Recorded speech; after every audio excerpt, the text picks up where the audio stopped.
चरित्र शंका पर युवक की हत्या, देहात पुलिस ने किया आरोपियों को गिरफ्तार।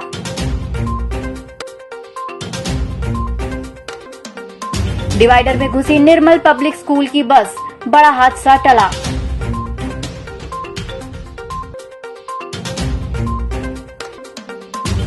आदर्श नगर की शराब दुकान को लेकर क्षेत्रवासियों ने खोला मोर्चा, शराब दुकान क्षेत्र से हटाने की मांग।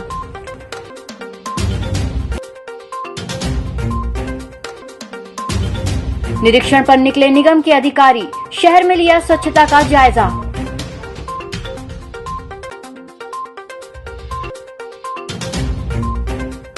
और आंगनबाड़ी कार्यकर्ता सहायिकाओं की प्रदेश अध्यक्ष पहुंची छिंदवाड़ा, शासन और प्रशासन पर लगाया हड़ताल तोड़ने की अफवाह का आरोप।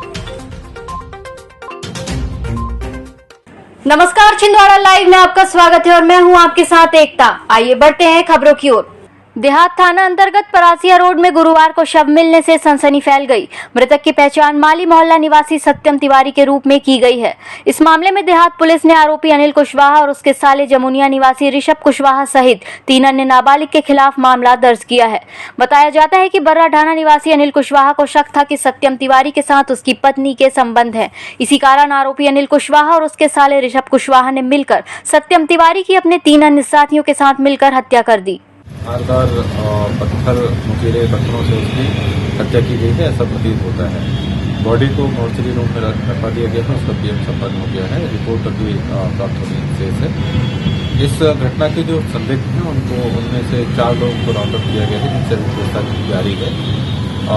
इसमें जो प्रथम दृष्टया मामला निकल करके आया है वो अभी प्रेम संबंधों का निकल के आ रहा है। फिर भी अभी विस्तृत पूछताछ और घटना के स्पष्ट कारणों को जानने के लिए थोड़ा सा इंतजार करना।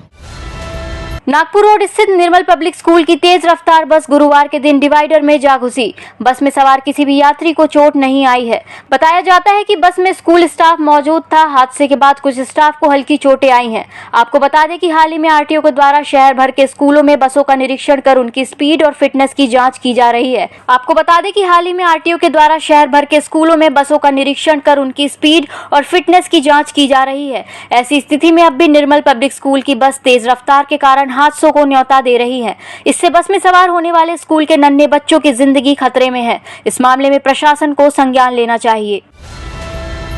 खजरी शराब दुकान के बाद अब आदर्श नगर में खुल रही नई शराब दुकान को लेकर भी क्षेत्रवासियों ने मोर्चा खोल दिया है। क्षेत्रवासियों का कहना है कि यदि क्षेत्र में शराब दुकान खुलती है तो इससे महिलाओं सहित आमजन को काफी दिक्कत होगी।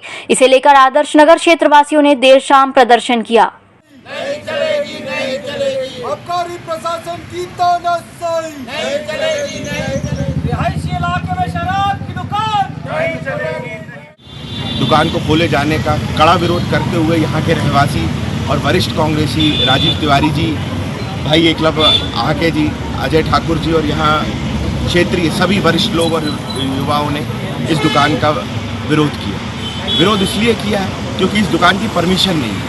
अब परमिशन नहीं है और ये रहवासी क्षेत्र है। और जिस प्रकार शासन छिंदवाड़ा को मदिरामय करना चाहता है, हम इसका कड़ा विरोध करते हैं। एक तरफ तो ये जाके ढोंग करते हैं कि शराब की दुकान नहीं खुलनी चाहिए, शराब की दुकान नहीं खुलनी चाहिए। वहीं दूसरी जगह जाके शराब की ऐसी अवैध शराब की दुकानें खोली जा रही हैं जिसमें शराब की दुकानों की स्मगलिंग हो रही है। इससे युवाओं का भविष्य खतरे में है।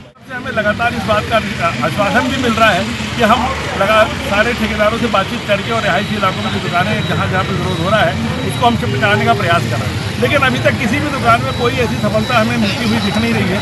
इसी कारण आज हमको मजबूर होकर सारे मोहल्ले वालों को लेकर, और ऐसे नवरात्रि में और रमजान सारा ये मौसम चल रहा है, सभी लोगों के उपवास हैं, लेकिन फिर भी लोगों ने आके यहाँ पे प्रदर्शन किया, अपना समय दिया और शासन के प्रति अपना विरोध दर्शाया। हमारा विरोध बिल्कुल शांतिपूर्ण है। हम किसी ठेकेदार का विरोध नहीं करते। उन्होंने ये दुकान खरीदी हुई है तो वे निश्चित रूप से बिक्री करेंगे, परंतु रिहायशी इलाकों से अपनी दुकान हटा लें, बस यही हमारा बार-बार अनुरोध है। स्वच्छता सर्वेक्षण अभियान को लेकर नगर पालिक निगम की टीम के द्वारा शहर में खासी साफ सफाई की व्यवस्था रखी जा रही है। शहरवासियों को स्वच्छता के प्रति निगम के द्वारा जागरूक भी किया जा रहा है। स्वच्छता सर्वेक्षण 2022 की तैयारियों और सफाई व्यवस्था को लेकर आज सहायक आयुक्त रोशन सिंह बाथम और स्वास्थ्य विभाग के अधिकारी अनिल मालवीय के द्वारा इमली खेड़ा चौक में औचक निरीक्षण किया गया। स्वच्छ सर्वेक्षण और ODA++ के लिए टीम आना अपेक्षित है।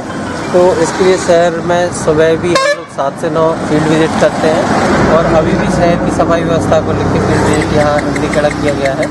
तो डिवाइडर के आसपास साफ सफाई, धूल डस्ट को क्लीन कराना और यहाँ जो भी कलर्स फेड हो गए हैं उनको कलर कराने के लिए निर्देश दिए गए हैं। तो ये स्वच्छ सर्वेक्षण 2022 की तैयारियां चल रही हैं।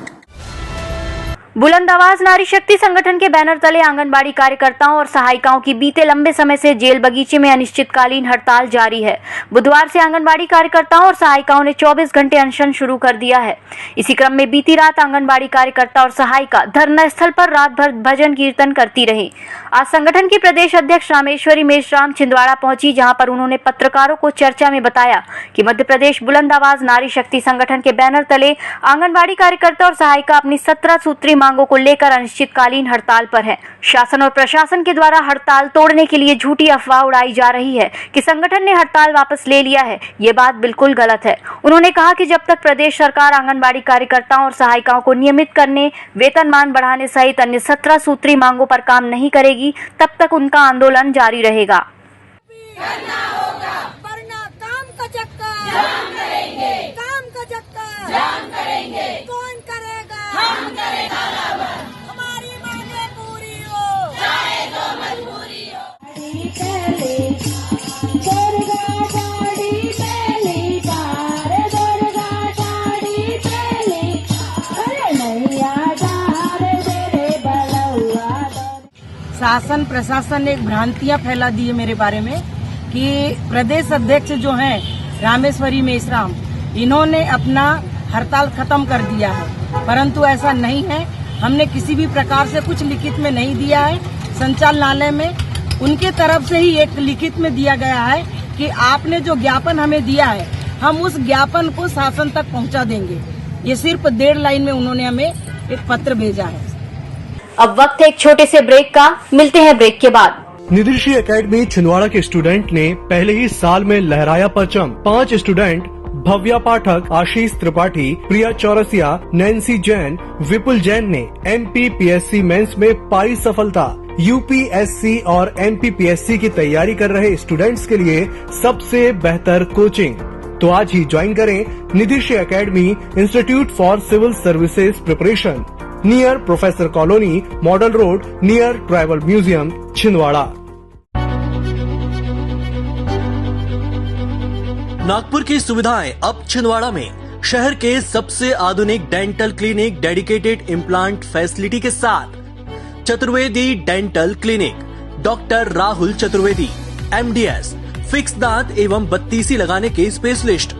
क्लिनिक में उपलब्ध सुविधाएं: दांतों की सड़न का इलाज, लैमिनेट द्वारा दांतों का सौंदर्यीकरण, आड़े टेढ़े दांतों को ठीक करना, स्माइल डिजाइनिंग, फिक्स बत्तीसी, dental implant, cast partial denture, root canal treatment, fix cap एवं ब्रिज, निकल लेन लगाने वाली बत्तीसी। समय सुबह 11 बजे से रात्रि 9 बजे तक, सोमवार से रविवार। स्थान पोला ग्राउंड, पांडे नर्सिंग होम के सामने, छिंदवाड़ा।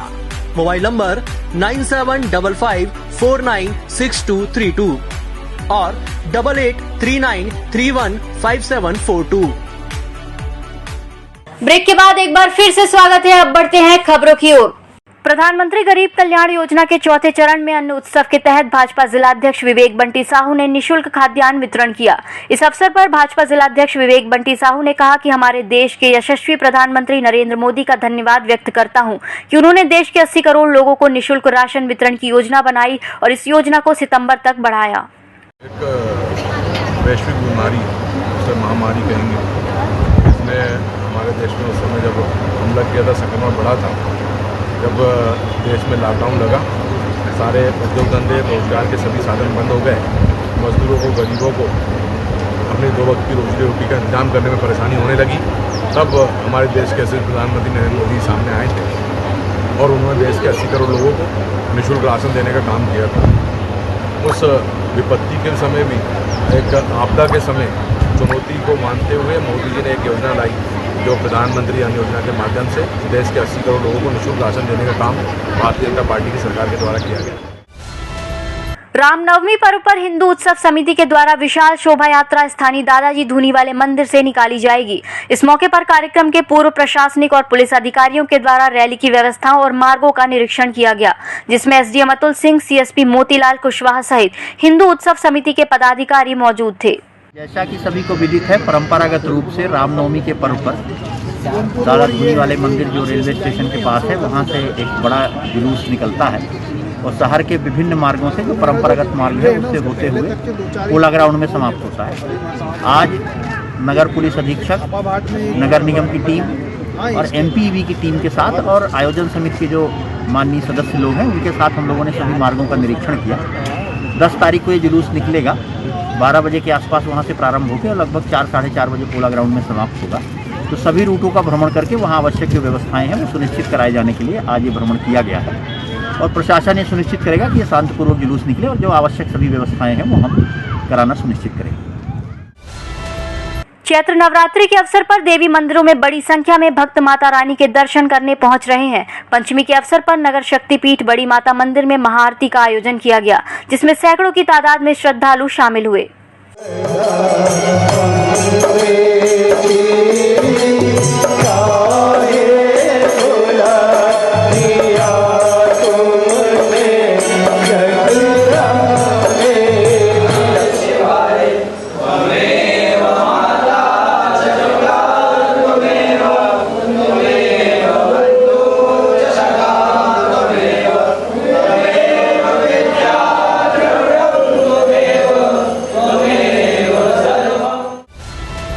चैत्र नवरात्र पर संतोषी माता कांच मंदिर में 151 मनोकामना कलश की स्थापना की गई। पंचमी के अवसर पर मंदिर में विशेष पूजा अर्चना की गई। इस अवसर पर बड़ी संख्या में श्रद्धालु मौजूद थे।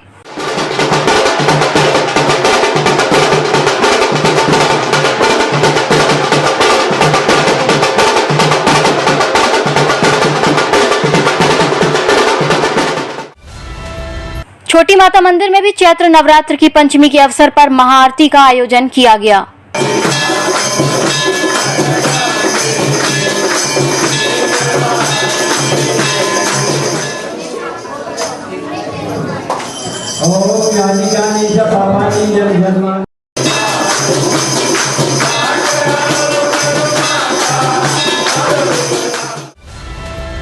चैत्र नवरात्र के अवसर पर मानसरोवर कॉम्प्लेक्स में मोबाइल एसोसिएशन के द्वारा रोजाना महाआरती और डीजे नाइट का कार्यक्रम आयोजित किया जा रहा है, जिसमें बड़ी संख्या में लोग हिस्सा ले रहे हैं।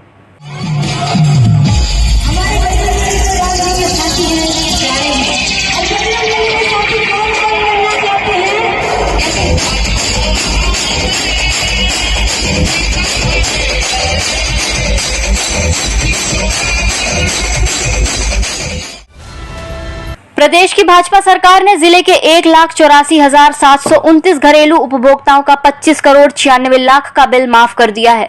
गुरुवार को लागू हुई बिल माफी योजना में उन उपभोक्ताओं को अब अपना बिजली बिल देने की जरूरत नहीं होगी। ये बिल कोरोना काल की अवधि का है। प्रदेश के मुख्यमंत्री शिवराज सिंह चौहान के मुख्य आतिथ्य में 7 अप्रैल को कटनी जिले में मुख्यमंत्री बिल माफी योजना 2022 का कार्यक्रम आयोजित किया गया था। इस कार्यक्रम का लाइव प्रसारण कलेक्ट्रेट सभा कक्ष में भी किया गया, जिसमें सभी जनप्रतिनिधि और भाजपा पदाधिकारी मौजूद थे। आज प्रदेश में लागू हुई है कल से और उसमें छिंदवाड़ा जिले के लगभग 1,84,000 किसानों को 25 करोड़ रुपए का जो कोरोना काल का जो बिजली का बकाया बिल था 3 महीने का, उसको माफ माननीय मुख्यमंत्री जी ने करके अब एक बड़ी राहत लगभग प्रदेश में 6,500 करोड़ रुपया विद्युत राहत के रूप में दिए हैं। तो बड़ी संख्या में जो भोक्ता है उससे लाभान्वित। हमारे प्रदेश के एसएसपी मुख्यमंत्री माननीय शिवराज सिंह चौहान जी ने मुख्यमंत्री विद्युत बिलों में राहत योजना 2022 आज उसका शुभारंभ किया है और हमारे छिंदवाड़ा जिले के लगभग 1,84,000 उपभोक्ताओं का लगभग 26 करोड़ रुपए का बिजली का बिल माफ हो रहा है। मुझे लगता है ऐसे बड़े दिल वाले, ऐसे लोगों के लिए मदद करने वाले, लोगों की तकलीफ, परेशानी, दुख को समझने वाले ऐसा कोई दूसरे व्यक्ति नहीं है जो हमारे प्रदेश के एसएसपी मुख्यमंत्री माननीय शिवराज सिंह चौहान जी हैं, जिन्होंने आज लाखों उपभोक्ताओं को राहत देने का काम किया है। मैं वो समय याद आता है कोरोना के समय में जब माननीय मुख्यमंत्री जी ने राहत दी थी, लेकिन आज कोरोना के 2 वर्ष बाद जिनको उस समय बिजली का बिल दिया गया है, जिनका बिजली का बिल बाकी रहा, आज उनके राहत दी है। इस बुलेटिन में फिलहाल इतना ही। नमस्कार।